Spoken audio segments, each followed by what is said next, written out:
Hello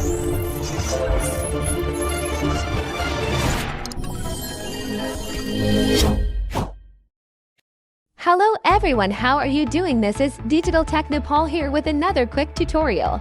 In today's tutorial, I'm going to show you guys how to resolve if there's a duplicate username on the login or sign in screen on your Windows 11 computer. Please follow my instruction one by one without skipping the video.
I hope this video is helpful to you.